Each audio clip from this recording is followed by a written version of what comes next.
Garcia fucking Hotspur, as he refers to himself, is the protagonist in this game that I'm reviewing today, Shadows of the Damned. Now, Shadows of the Damned was made by Suda51 and Grasshopper Manufacture. You may remember Grasshopper Manufacture from Cinemora, and Suda51 have got a number of very popular games. One of the main guys involved was, of course, Shinji Mikami, who you may be familiar with from Resident Evil 4. Okay, so this game, there's plenty to like about it, but there's also plenty to hate. If you're like me, you'll probably be able to look past the stuff you hate about the game to actually find a rather enjoyable action romp. Now, there are plenty of boner jokes which are for some reason hilarious to the developers, and you might also find those hilarious yourself. I get pretty tired of it personally. It's rather explicit in terms of what it shows in terms of nudity and swearing, etc. Now, while none of those things are particularly to my taste, they don't really get in the way of the gameplay, and the gameplay itself is a rather enjoyable third-person shooter that controls very similarly to a game like Dark Space, if you've ever played that.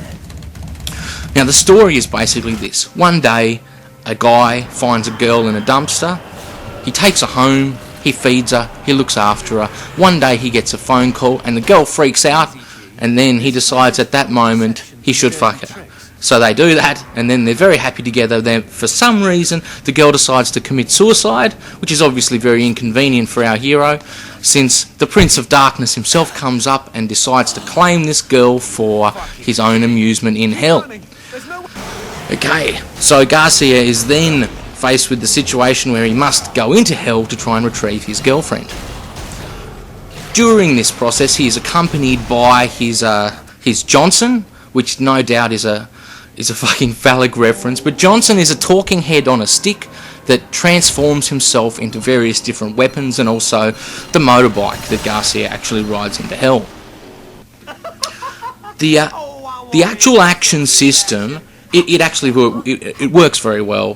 The controls are really responsive, and the weapons are easy to switch between, and just the same with the health potions. There's a very simple head-up display that you can quickly access with a combination of the Y and the directional buttons, and it overall makes for a very fast action game. This is, of course, split up by the numerous cutscenes to give Johnson and Garcia an opportunity to make dick jokes at each other. You'll either like that or you won't.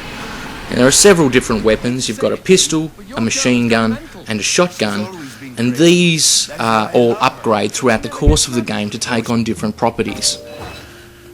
The challenge of the game is basically to find the right weapon to deal with each situation. There are also a couple of chase scenes where your undead, zombie, possessed, whatever girlfriend goes psycho and starts to chase after you, and you've got to run away from her, or else she'll capture you, and then it's all over. Garcia himself, some of his lines are pretty funny, and the rest of them, in my opinion, fall flat.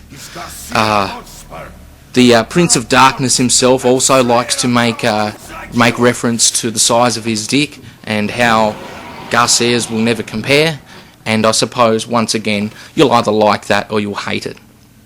As far as the graphics go, I mean, it doesn't look too bad. Obviously, the video you're watching at the moment is only in standard def, and it does look a little nicer in high def, but depending on how you feel about the art in general, you'll either find the graphics impressive or not at all. There aren't really too many different kinds of monsters, so, I mean, shooting the same monsters over and over again can get a little boring. But the bulk of the game is actually action broken up into puzzles.